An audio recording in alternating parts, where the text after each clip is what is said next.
ಇನ್ನು ನಮ್ಮ ರೋಗಕ್ಕೆ ಸಂಬಂಧಪಟ್ಟಾಗೆ KFD ಏನು ನಮ್ಮ ಶಿವಮೊಗ್ಗ ಮತ್ತು ನಮ್ಮ ಶಿರ್ಸಿ ಅದೇ ರೀತಿ ಸಾಗರ್ ಕಡೆ ಜಾಸ್ತಿ ಹೆಚ್ಚಿದೆಯಾ ಅಲ್ಲಿ ಈಗ ನಮಗೆ ಇಂಜೆಕ್ಷನ್ ಮುಂಚೆ ನಾವು ವ್ಯಾಕ್ಸಿನೇಷನ್ ಕೊಡ್ತಾ ಇದ್ದೆವು. ಈಗ ಅದರಲ್ಲಿ 1-2 ವರ್ಷದಿಂದ ಅದು ಬ್ಯಾನ್ ಆದ ಕಾರಣ ಅದು ಮತ್ತೆ ರಿಸರ್ಚ್ ಆಗಿ ಹೊಸತಾಗಿ ಬರಲಿಲ್ಲ.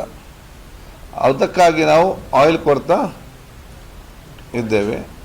ಪ್ಲಸ್ ಅವರಿಗೆ ಜನಜಾಗೃತಿ ಕೂಡ ಇದು ಮೂಡಿಸಿದ್ದೇವೆ ಹೋಗಬಾರ್ದು ಅಂತೇಳಿ. ಏನಾದರೂ ಚಿಕಿತ್ಸೆ ಬಂದರೆ ಗೌರ್ಮೆಂಟ್ ಆಸ್ಪತ್ರೆ ಮಾತ್ರ ಅಲ್ಲ, ಪ್ರೈವೇಟ್ ಆಸ್ಪತ್ರೆ ಕೂಡ ಫ್ರೀ ಟ್ರೀಟ್ಮೆಂಟ್ ಇವತ್ತು ನಾವು ಹೇಳಿದ್ದೇವೆ. ಅಷ್ಟೇ ಅಲ್ಲ, ಸ್ನೇಕ್ ಬೈಟಿಗೆ ಕೂಡ ಇವತ್ತು ಎಲ್ಲ ಸ್ನೇಕ್ ಬೈಟಿಗೆ ಬೇಕಾಗುವಂಥ ವ್ಯಾಕ್ಸಿನೇಷನ್ ಏನಿದೆ ಇತ್ತು ನಮ್ಮ ಆ್ಯಂಟಿ ಸ್ನೇಕ್ ಇದನ್ನು ಕೂಡ ನಾವು ಪ್ರತಿಯೊಂದು ಪ್ರಾಥಮಿಕ ಆರೋಗ್ಯ ಕೇಂದ್ರದಲ್ಲಿ ಮಿನಿಮಮ್ 10 ವಾಯಲನ್ನು ಇಟ್ಕೊಳ್ಬೇಕು, ಮಿನಿಮಮ್ 10. ಮತ್ತು ತಾಲೂಕಲ್ಲಿ ಹೆಚ್ಚಿನದು CSCಯಲ್ಲಿ ಮತ್ತು ನಮ್ಮ ಡಿಸ್ಟ್ರಿಕ್ಟ್ ಹಾಸ್ಪಿಟಲ್ನಲ್ಲಿ ಕೂಡ. ಮತ್ತು ಸ್ನೇಕ್ ಬೈಟಿಗೆ ಕೂಡ ಬರೀ ಗೌರ್ಮೆಂಟಲ್ಲಿ ಮಾತ್ರ ಅಲ್ಲ, ನಮ್ಮ ಪ್ರೈವೇಟ್ನಲ್ಲಿ ಕೂಡ ಅದಕ್ಕೆ ಫ್ರೀ ಚಿಕಿತ್ಸೆ ಇದೆ. ಸೊ ಆರೋಗ್ಯ ಮಿತ್ರರು ಕಾಂಟ್ಯಾಕ್ಟ್ ಮಾಡಿದ ವಿಚಾರ ಇವತ್ತು ಆಗಬೇಕು.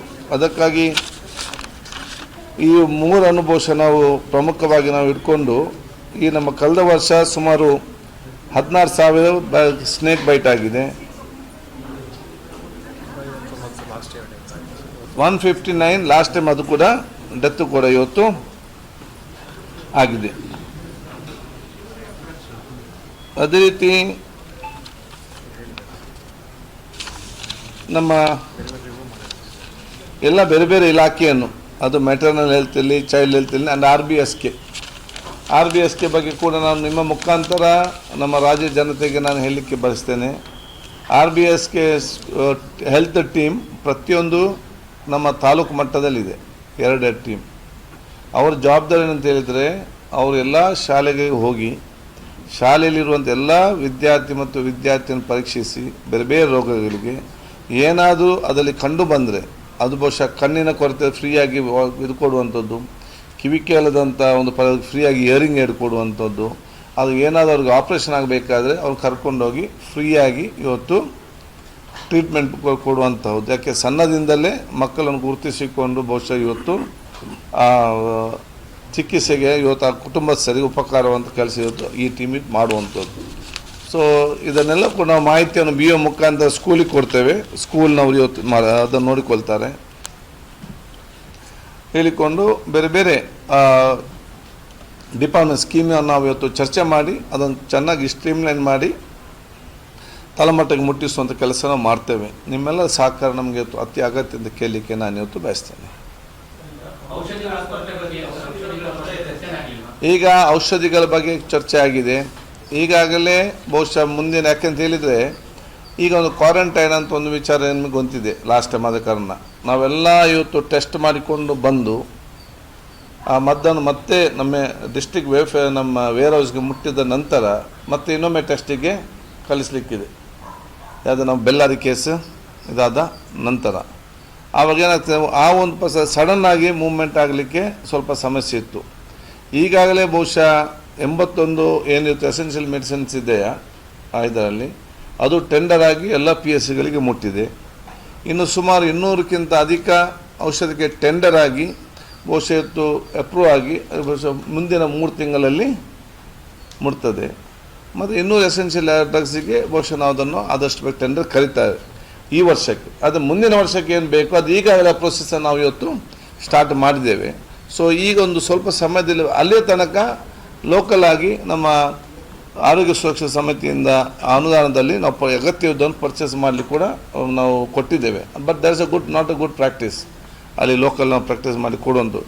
ಅದಕ್ಕಾಗಿ ಮುಂದಿನ ವರ್ಷದಿಂದ ಈ ರೀತಿ ಯಾವುದೇ ಸಮಸ್ಯೆ ಆಗಬಾರ್ದು ಅಂತ ಹೇಳಿಕೊಂಡು ನಮ್ಮ ಅಧಿಕಾರಿಗಳಿಗೆ ಮೀಟಿಂಗ್ ಮಾಡಿ ಈ ವರ್ಷದಿಂದಲೇ ಅದನ್ನು ನಾವು ಅದನ್ನು ಪ್ರಾರಂಭ ಮಾಡ್ತೇವೆ.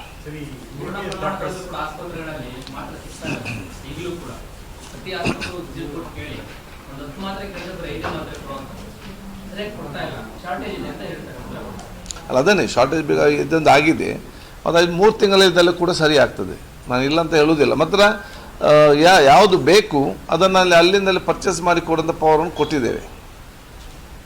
MBBS ಡಾಕ್ಟರ್ಸ್ ಕಡ್ಡಾಯ ಸೇವೆಯನ್ನು ಸಲ್ಲಿಸಬೇಕಾಗಿದೆ. ಅದರಲ್ಲಿ ಒಂದಿಷ್ಟು ಡಾಕ್ಟರ್ಸ್ಗಳು ಕಡ್ಡಾಯ ಸೇವೆಯನ್ನು ಮಾಡ್ತಿಲ್ಲ.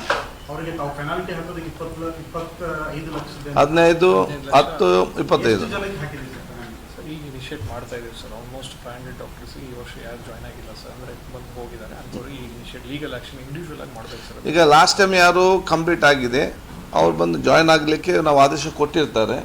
ಜಾಯಿನ್ ಆಗದಿದ್ದಕ್ಕೆ ಸ್ವಲ್ಪ ಟೈಮ್ ಇದೆ, ಅದನ್ನು ಕ್ರೋಢೀಕರಿಸಿಕೊಂಡು ಎಲ್ಲರಿಗೂ ಕೂಡ ಫೈನ್ ಹಾಕ್ತೇವೆ. ಈಗ ನೋಟಿಸ್ ಕೊಟ್ಟಿದ್ದೀವಿ ಸರ್, ಆ ಟೈಮ್ ಮುಗೀತು. ಈಗ ಲೀಗಲ್ ಆ್ಯಕ್ಷನ್ ತಗೊಳ್ತೀವಿ ಸರ್. ಯಾರೆಲ್ಲ ಜಾಯ್ನ್ ಆಗಲಿಲ್ಲ ಅವರಿಗೆಲ್ಲರೂ ಕೂಡ ಫೈನ್ ಹಾಕ್ತೇವೆ ಅವರಿಗೆ. ಏನಕ್ಕೆ ಜಾಯ್ನ್ ಆಗ್ತಿಲ್ಲ ಅಂತ ಸರ್? ಯಾವುದು? ಕಡ್ಡಾಯ ಸೇವೆಗೆ ಯಾಕೆ ಜಾಯ್ನ್ ಆಗ್ತಿಲ್ಲ? ಒಂದು ಅವರಿಗೆ PG ಕಲಿಬೇಕು, PG ಕಲಿಸ್ಲಿಕ್ಕೆ ಅವ್ರಿಗೆ ಬೇಕು. ಇನ್ನೊಂದು ಅವರಿಗೆ ಅರ್ಜೆಂಟ್ ಸ್ಯಾಲರಿ ಅವಕಾಶ ಕೂಡ ಅಗತ್ಯನೂ ಕೂಡ ಇರಲಿಕ್ಕಿಲ್ಲ ಇದರಲ್ಲಿ. ಈಗ ಯಾರಿಗೆ ದುಡ್ಡು ಕೆಲಸ ಬೇಕು ಅರ್ಜೆಂಟ್ ಅವನಿಗೆ ಬಂದು ಕೆಲಸಕ್ಕೆ ಸೇರ್ತಾನೆ. ಯಾವುದು? ನಮ್ದು ಸರ್ಕಾರಿ ಕೋಟಾದಲ್ಲಿ ಸೀಟ್ ಪಡ್ಕೊಂಡು ಕಡ್ಡಾಯ ಸೇವೆ ಮಾಡಲ್ಲ. ಎಂತ ಮಾಡೋದು ಇದ್ದಿದ್ದಲ್ಲ, ಪ್ರಯೋಜನ ಪಡ್ಕೊಂಡವ್ರದ್ದು ಸಮಸ್ಯೆ ಜಾಸ್ತಿ. ಮತ್ತು ಕೆಲವೊಂದು ವಿಚಾರದಲ್ಲಿ ಅವರಿಗೆ ಗ್ರಾಮೀಣ ಮಟ್ಟಕ್ಕೆ ಹೋಗಬೇಕು. ಈ ಫೈನ್ ಅಮೌಂಟ್ ಜಾಸ್ತಿ ಮಾಡ್ತೀರಾ ಸರ್? ಮಾಡಿದ್ದೇನಲ್ಲ ಮುಂಚೆ ನೋಡಿ, ನಾನು ಹಿಂದೆ 2013 ಬರೋ ಮುಂಚೆ 1 ಲಕ್ಷ, 3 ಲಕ್ಷ, 5 ಲಕ್ಷ ಇತ್ತು. ಅದನ್ನು ನಾನು ಹೊಂದಿದ್ದನ್ನು 10 ಮಾಡಿದ್ದೆ, 3 ಇದ್ದದನ್ನು 15 ಮಾಡಿದ್ದೆ, 5 ಇದ್ದನ್ನು 25 ಲಕ್ಷ. ಸರ್ ಇನ್ನೂ ಕಠಿಣವಾಗಿ ಆಗ್ಬೇಕು ಸರ್, ಯಾಕಂದ್ರೆ ಯಾವುದು? ಈಗ ಅಷ್ಟೇ ಇದೆ. ಯಾಕಂದ್ರೆ ಸರ್ಕಾರಿ ಕೋಟಾದಲ್ಲಿ ಸೇವೆ ಯಾವುದು? ಎಷ್ಟಾಗಿದೆ? ಈಗ 450 ಡಾಕ್ಟರ್ಸ್ ಮೇಲೆ ಈಗ ಇನಿಷಿಯೇಟ್ ಮಾಡ್ತೀವಿ ಸರ್. ಲೀಗಲ್ ಆ್ಯಕ್ಷನ್ ಈಗ ಇನಿಷಿಯೇಟ್ ಮಾಡ್ತೀವಿ ಸರ್. ಅದು ಇಂಡಿವಿಜುವಲ್ ಕೇಸ್ ಹಾಕ್ಬೇಕು ಸರ್ ಕೋರ್ಟಲ್ಲಿ. ನಾವು ಲಾ ಡಿಪಾರ್ಟ್ಮೆಂಟ್ ಒಪಿನಿಯನ್ ತೊಗೊಂಡಿದ್ದೀವಿ ಸರ್. ಇಂಡಿವಿಜುವಲ್ ಕೇಸ್ ಹಾಕ್ಬಿಟ್ಟು ಅವರಿಂದ ರಿಕವರಿ ಮಾಡಬೇಕು sir. Okay, individual case sir ಅವರಿಗೆ ಒಂದು ನೋಟಿಸ್ ಕೊಟ್ಟಿದ್ದೀವಿ ಸರ್. ಫಸ್ಟ್ ನೋಟಿಸಿಗೆ ಕೊಟ್ಟಿದ್ದೀವಿ ಸರ್. 2 ನೋಟಿಸ್ ಕೊಟ್ಟಿದ್ದೀವಿ ಸರ್. ಈಗ 2 ನೋಟಿಸ್ ಆದಮೇಲೆ ನೆಕ್ಸ್ಟ್ ಈಗ ಲೀಗಲ್ ಆ್ಯಕ್ಷನ್